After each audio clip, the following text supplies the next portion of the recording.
How to add someone on Snapchat without saying added by search. So first, go to your Snapchat and then just tap on your profile here at the top right.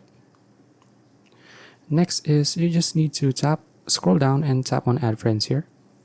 Now I just need to start searching for that friend that you want to add. So let's say I'm going to add Mr. Beast. Okay, so I'll just tap on random Mr. Beast account here. And then if before you tap on add, you just need to tap on the share icon here at the top right. And then here you just need to tap on my AI and then tap on share. Now once you're here, you just need to open up your my AI and then scroll up, and then you can see the account that you just shared. So just tap on the account. And then from here you just need to tap on add and you're done. Okay, so that's it. If you found this video useful, please like and subscribe for videos like this. See you in the next one.